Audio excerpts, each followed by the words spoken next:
Hello and welcome to the Dr. English channel. We're so glad you could join us today. Hello everyone, and a massive warm welcome back to the Dr. English channel. I'm Igor, and I am absolutely delighted to be here with you today for another session of making English easy, practical, and most importantly, fun. And I'm Karina. Hello, Igor. It is wonderful to be back in the studio with you and all our amazing listeners from around the world. How are you feeling today, Igor? I am doing very well, thank you, Karina. I actually had a really nice morning, productive but relaxed. I woke up early, made myself some coffee, and even managed to read a few pages of my book before starting work. Oh, that sounds lovely. A peaceful morning routine really sets the tone for the whole day, doesn't it? My morning was quite good too, very quiet, which is exactly how I like to start my day. I usually prefer silence in the morning rather than jumping straight into emails and notifications. You know what they say, a quiet morning is a good morning. But you know, Karina, just by talking about our mornings, we've already stepped into a specific area of English that many of our students find a bit tricky at first. Did you notice what we just did? You're absolutely right. We are talking about things that have already happened. My morning is finished and your morning is finished. They are in the past. We're not talking about what we're doing right now. We're talking about what we did earlier today. Exactly. And that is our big topic for today, the past tense. We're going to learn how to talk about things that happened before this very moment, whether it was this morning, yesterday, last week, or even last year. It is such a vital skill for real-world conversations because, let's face it, most of what we share with friends is just telling stories about what we did. It really is the storytelling tense. Think about it. When you meet a friend for coffee, you don't just sit in silence, right? You say things like, "Yesterday I went to the cinema," or "Last weekend I visited my parents." You're constantly sharing your experiences, and to do that, you absolutely need the past tense. That's such a good point. Without the past tense, you can only talk about what's happening right now or what will happen in the future. But so much of human connection is about sharing our memories, our experiences, what happens to us. It's how we bond with people. Absolutely. And honestly, once you master the past tense, your English conversations become so much richer and more interesting.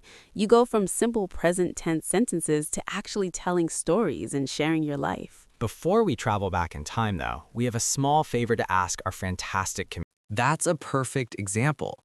So if today is sunny, but yesterday was gray and cloudy, I'd say, yesterday the weather was cloudy. It's that simple. Karina, let's test this out with a real example. Where were you yesterday evening? Yesterday evening. Let me think. I was at home. I was watching Netflix and relaxing on my couch with Luna, my cat. And if I were talking about right now, I'd say I am at the studio. But for yesterday, it's I was at home. It's quite simple once you see the pattern. It really is. The transformation is very straightforward. Am becomes was, and is becomes was. Now, what about when we are talking about more than one person, or when we use the word you? In the present, we use are. For the past, are becomes were. Exactly. So, for example, we can say we are happy today, but if we are talking about our mood yesterday, we say we were happy yesterday. Or you are tired now becomes you were tired yesterday. Let's try another one with some context. Last Saturday, I was at the park with Max, my dog. It was beautiful. The sun was shining, the sky was blue, and there were many people there enjoying the nice weather. Notice how I used was for singular things like I and the sun, and were for plural things like the people. That's a great distinction, Igor. So we use was and were to describe states, feelings, or locations. For instance, I was tired after work. The food was delicious. The movie was boring. Or they were at the cinema last night. Here's another way to think about it. Was and were are like taking a snapshot of how things were at a specific moment in the past. You're describing a state or condition that existed then. I like that analogy. But Igor, what if we want to talk about actions, things we actually do, like walking, cooking, or dancing? That's where it gets more interesting, right? Absolutely. Actions are what make our stories dynamic and exciting. That's what we're going to explore next. This is where it gets really interesting and honestly quite fun. For many action words or verbs, English is actually quite kind to us. There's a simple rule that works for hundreds and hundreds of verbs. We just add 2 letters to the end of the word. ed. I love the ED rule. It's like a secret code that unlocks the past. So walk becomes walked. If I walk in the park every day, that's my routine. But if I did it yesterday, I say, yesterday I walked in the park. Precisely, and it works for so many words, which makes your life as a learner much easier. Today, I talked to Karina. Yesterday, I talked to my friend on the phone. See how simple that is? Or think about your evening routine. I watch TV every night, that's present tense. But if I'm telling you about my Sunday evening, I'd say, I watched a movie last night. Just add ED. Did you enjoy it? What did you watch? Oh, yes, it was a comedy and I laughed a lot. There's another one. Laugh becomes laughed. I actually watched a romantic comedy called Crazy, Stupid in Love, and it was hilarious. I really enjoyed it. That's a good one. I watched that too a few years ago. This is the secret to unlocking the past. Cook becomes cooked, cleaned becomes cleaned, play becomes played, work becomes worked, help becomes helped. The list goes on and on. Let's give our listeners a really practical example. Imagine you're describing your morning to a friend. What would you say? Great idea. Let's try to put a few together. Imagine a typical morning scene. Yesterday morning, I walked to the cafe near my apartment. I listened to music on my headphones, some nice jazz. I waited in line for about 5 minutes, and then I ordered a cappuccino and a croissant. Listened, waited, ordered, those are all perfect. That's true. Sometimes it sounds like a T at the end, like in walked. You don't really say walked, you say walked. And sometimes it sounds like a D, like in played. You say played, not played. Exactly. But don't worry too much about that for now. The important thing is to get comfortable using the ED ending. The pronunciation will come naturally with practice and listening. And honestly, even if your pronunciation isn't perfect, people will understand you. The ED ending is the signal that you're talking about the past, and that's what matters most. That's a really important point. Don't let fear of imperfect pronunciation stop you from speaking. But Karina, I know there is a challenge coming. English isn't always that simple and straightforward, is it?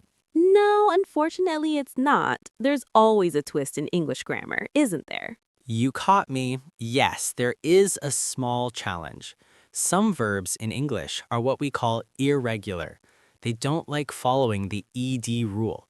Instead of adding letters, they change their form completely. They're rebels. Oh, like the verb go. We don't say goed. That sounds a bit funny, doesn't it? Like a child who's still learning the rules. It definitely does. Children actually make this mistake all the time when they're learning English, which is kind of cute. But the correct past form of go is went. So yesterday I went to work. Or last summer I went to the beach for my vacation. I love the beach. I also went to the beach last year. It was in August and the weather was perfect. What about other common irregular verbs? What about eat? That's something we do every day. That's a big one that you'll use constantly. Eat becomes ate. So if you had a sandwich for lunch yesterday, you'd say, I ate a sandwich. Or last night, I ate dinner at 7 p.m. And if you had something to drink with that sandwich?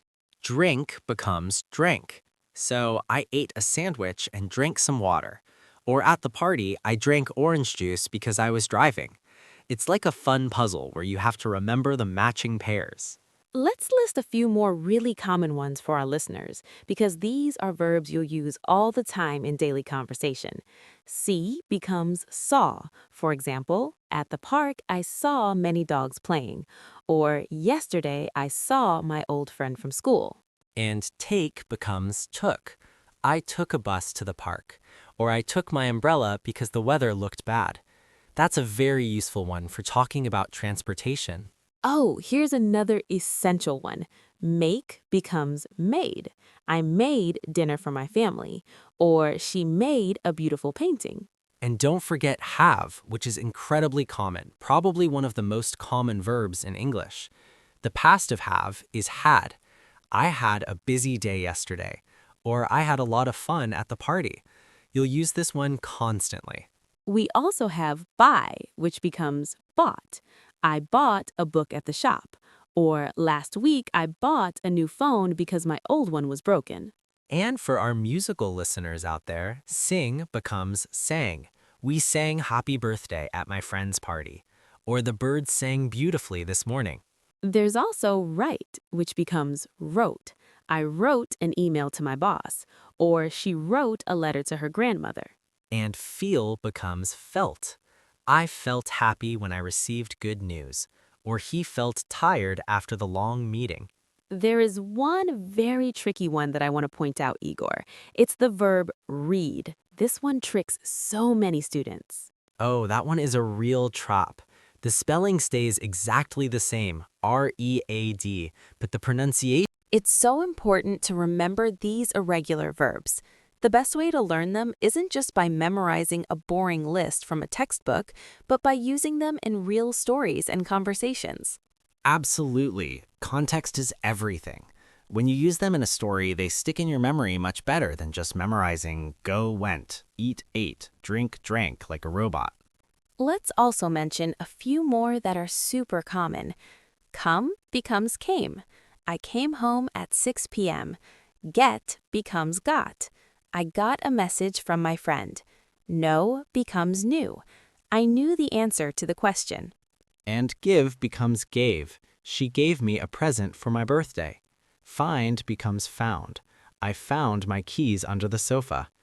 Think becomes thought. I thought about you yesterday. These irregular verbs might seem challenging at first, but honestly, you'll use them so often that they become automatic. You don't even have to think about it after a while. That's very true. In the beginning, you might have to pause and think, wait, what's the past of go? But after using it 100 times, went just comes out naturally. You're absolutely right, Karina. Let's try to combine everything we've learned, was, were, regular verbs, and irregular verbs into a complete story about a weekend. I'll go first, and then you can share yours. Perfect. I love this part. Real storytelling is where everything clicks together. All right, here goes. Last weekend was great. On Saturday morning, I woke up at 8 a.m., which is quite early for a weekend. I went to the city center with my friend Tom. First, we walked around the main shopping street and looked at the shops. The weather was beautiful, sunny and warm. I saw a nice shirt in a window and I really liked it, but I didn't buy it because it was too expensive. However, I bought a book about photography because I'm really interested in that hobby. After the shops, we were hungry, so we decided to find somewhere to eat. We went to a small Italian restaurant that Tom recommended. I ate a big pizza. It had mushrooms, olives, and cheese, and I drank a lemonade. The pizza was delicious. We talked for a long time about work, life, our plans for the future. Then we took the train home.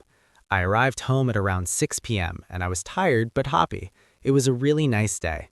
That was a perfect mix, Igor. You used was, went, walked, saw, ate, and took, and so many others. It sounds exactly like how we talk in real life when we're catching up with someone. My turn. Yes, please. I want to hear about your weekend or holiday. Okay, so let me tell you about a trip I took. My last holiday was in the spring, around April. I went to a small town in the countryside with my sister, Emma. We stayed in a small hotel. It was actually more like a bed and breakfast. It was very old, maybe 200 years old, but very nice and charming with lots of character. Every morning we woke up early and walked in the hills around the town. The weather was absolutely beautiful, clear blue skies and fresh air. We saw many sheep and cows in the fields. It was so peaceful. In the afternoons, we visited the small local shops and talked to the friendly people who lived there. I bought some local cheese and homemade jam. We ate the cheese with fresh bread for lunch and drank fresh juice. In the evenings, we were tired from all the walking, so we just relaxed at the hotel. We read our books and listened to the quiet sounds of the countryside, birds singing, wind in the trees. We had a wonderful time. It was exactly the kind of relaxing break I needed. That sounds so peaceful, Karina. I'm a little jealous. And remember, listeners, it is completely okay. Actually, it's expected if you make mistakes. Even if you accidentally say good instead of went or eated instead of ate, people will usually still understand you perfectly. The most important thing is to keep trying and keep talking. Making mistakes is just a natural, necessary part of the learning journey. Every native speaker made those same mistakes when they were children learning English. Nobody is born speaking perfectly, so don't be afraid, don't be embarrassed. Just speak, practice, and gradually you'll get better and better. That's such encouraging advice. The fear of making mistakes stops so many people from actually speaking and practicing, which ironically prevents them from improving. Before we wrap up, let's look at how you can describe a normal workday in the past. This is something you might do when you get home and your roommate or partner asks, "How was your day?" Great idea. You could start from the very beginning, from the moment you woke up. Instead of wake up, the past tense is woke up. It's irregular. Exactly. Let me give an example of a typical workday story. I woke up at 7. I felt tired at first, but I got out of bed. I ate breakfast, just some cereal and coffee. Then I took a shower and got dressed. I went to work by bus. The bus was crowded as usual. I arrived at the office at 9. I worked hard all morning and talked to my colleagues about the new project. I had lunch at 1 in the cafeteria. I ate a salad and drank some tea. In the afternoon, I had 2 meetings. They were long and a bit boring, to be honest. Finally, I finished work at 5:30 and came home. Perfect. Come becomes came, another great irregular verb. So you've just described a whole day in the past. Doesn't that feel good? It gives you the power to really share your life with others. It really does. You can connect with people, share your experiences, ask about their experiences. This is the foundation of conversation. We also have ago, which comes after the time period. 2 days ago, I met my friend. 3 weeks ago, I bought this jacket. 5 years ago, I graduated from university. And don't forget about specific times in the past. In 2020, I moved to the city. On Monday, I had an important meeting. In January, I made some New Year's resolutions. These time markers are really important because they give context to your story. They help the listener understand when things happened. We have covered a lot of ground today. I feel like our listeners now have some really powerful tools in their English toolkit to talk about the past. How do you feel, Karina? I feel great. I think we gave everyone a solid foundation. But as we always say here on the Dr. English channel, practice is the medicine that makes your English healthy. I love that phrase. So we have a question for all of you, and we would absolutely love for you to answer it in the comments below. Here it is. What did you do last weekend? It doesn't have to be a long essay or a perfect story. You can write something simple like, I went to the park, I watched a movie, or I ate pizza with my family. Even just 1 or 2 sentences is perfect. We truly love reading your comments and seeing you put these lessons into practice. It's honestly the best part of our day. We read every single comment, and it makes us so happy to see you using what you learned. Plus, it's great writing practice for you. And if you're feeling brave and want to write more, tell us about a memorable day from your life, maybe a birthday, a holiday, a special event. Use as many past tense verbs as you can. That's a great challenge. And don't worry about making mistakes. We're not here to judge you. We're here to support you and celebrate your progress. Remember, every expert was once a beginner. Every fluent speaker once struggled with the past tense. You're on a journey, and every step counts. Well, our time for today is almost finished. That really went by fast. I can't believe we've been talking for this long. It did. Time flies when you're having fun and learning. Thank you so much for listening and for being part of our Dr. English channel community. You make this all worthwhile. Don't forget to subscribe so you don't miss our next episode. We have some exciting topics coming up that you won't want to miss. And hit that like button if you found this lesson helpful. It really makes a difference and helps us reach more English learners around the world. Keep practicing, keep sharing your stories, and keep smiling. Learning English should be fun, not stressful. You've got this. We believe in you. Goodbye for now, everyone. Bye. See you in the next lesson.